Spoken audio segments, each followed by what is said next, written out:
he was not treated as a normal police officer. There was no autopsy performed.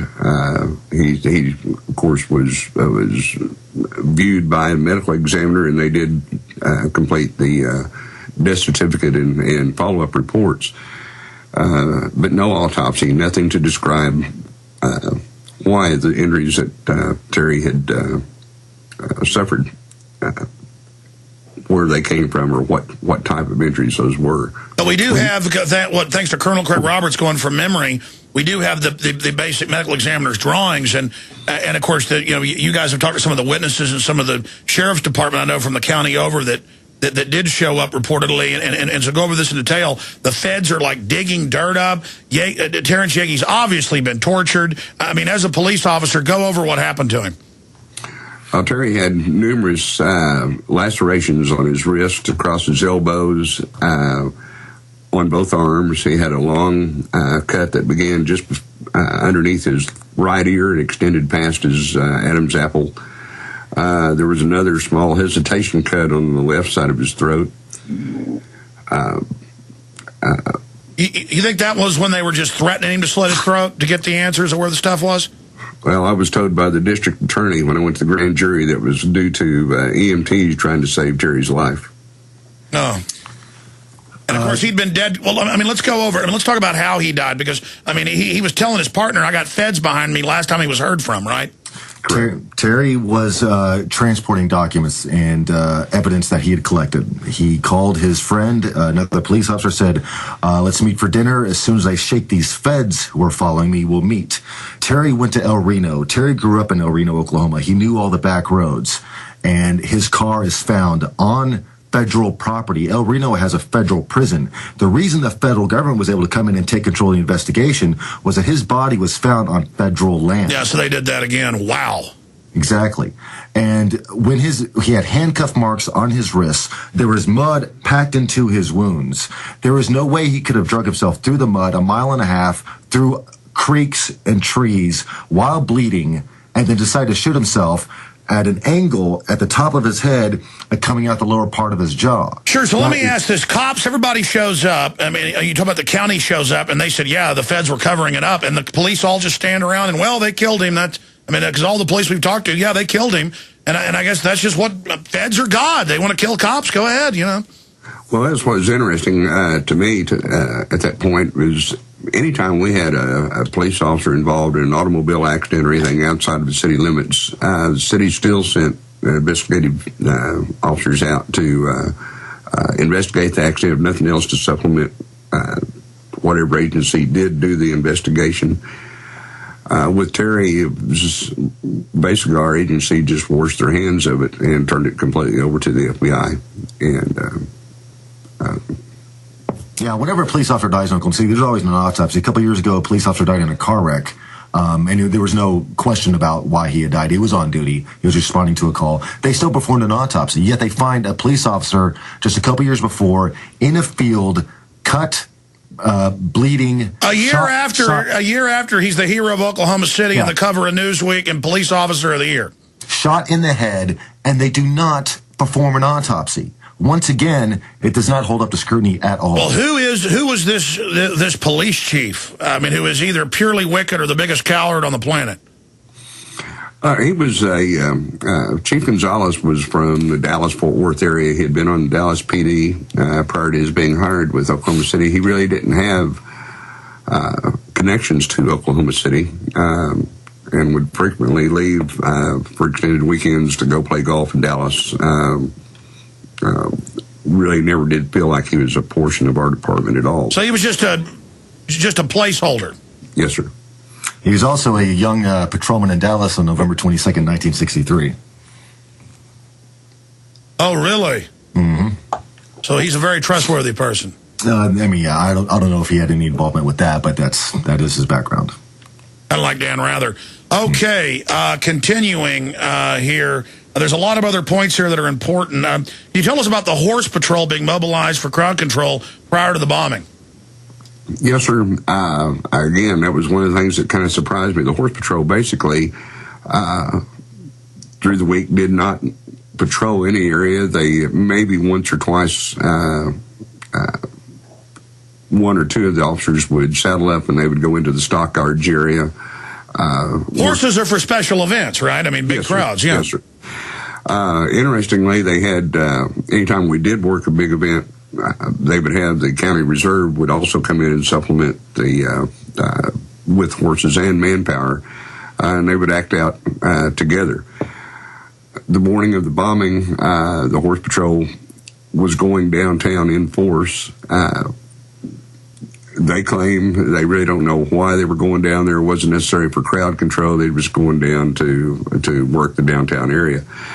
This was about a week before what we were scheduled to have an art festival. That would mandated that they would have had to be there. So it was they were coming up on some time frame where a lot of overtime was going to be required. So it was kind of surprising that they would just out of the blue decide to gather and go downtown to do this quite large horse patrol. There was probably somewhere between 8 to 10 riders and horses that were en route. Was that order to settle up given before the bombing? Yes, sir. They were actually leaving and would have already been downtown by the time the bomb went off, according to one of the supervisors. Had it not been for one of our officers was slow in getting ready, and they were just pulling out of the K-9 Equine Center when the bomb detonated.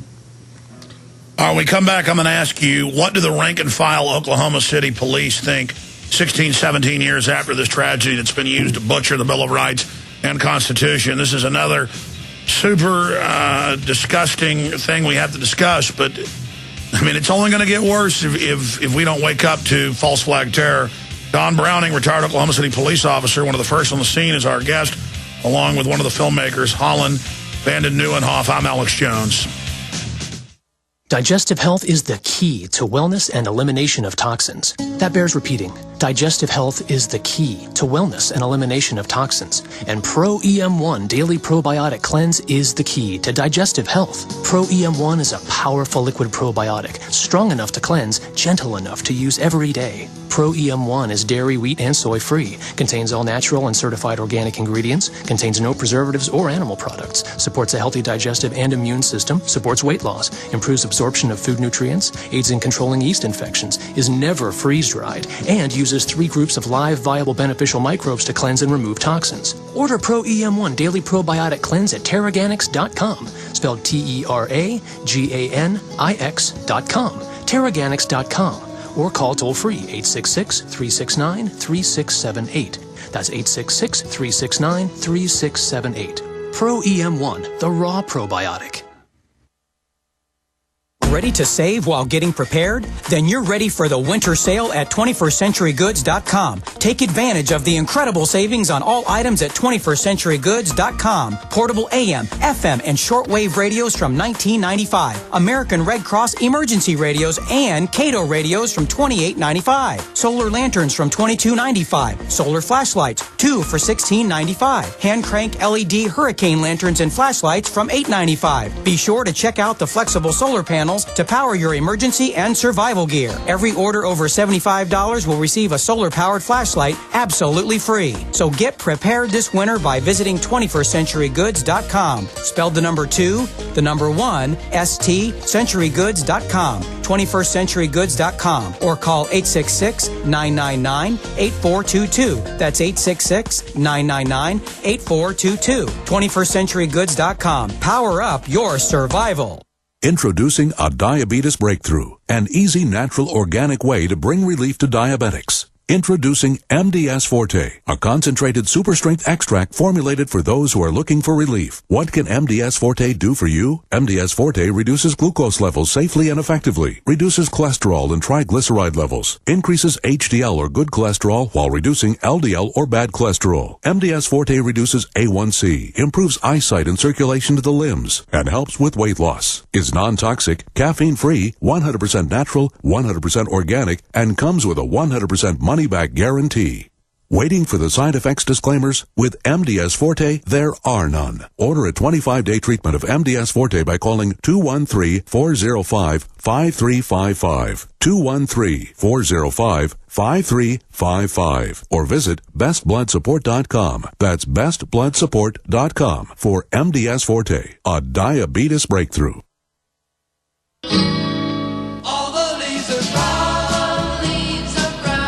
And the sky is gray. You know, I am a father. I have 3 great children. I love my wife. I love life.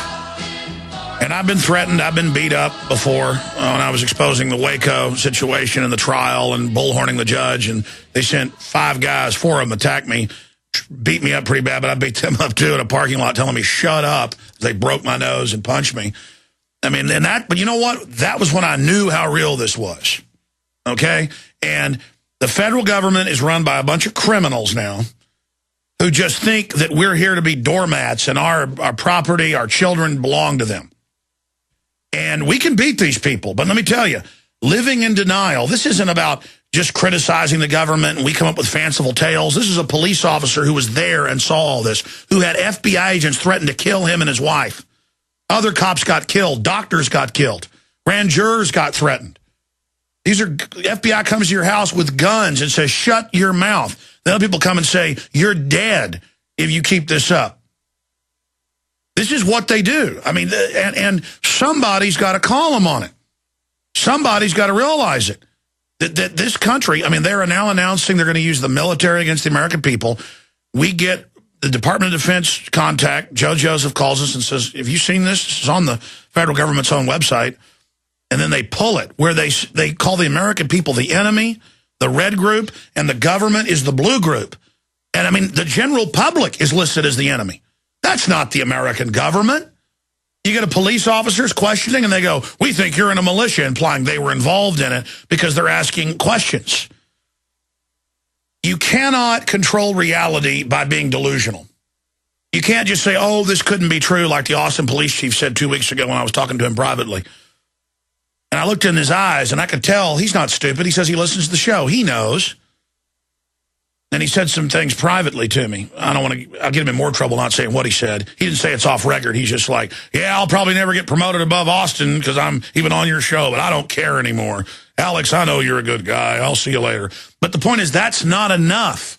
I can tell our police chief's a real person. You've got to choose what side you're on. In closing, Don Browning, and people can get the film, which people have given their lives for you to be able to know this information. Noble Lie at Infowars.com. Get it out to everybody. In the 2 or 3 minutes we've got left with you and Holland, Van den Nieuwenhof, what do the other police officers around you say?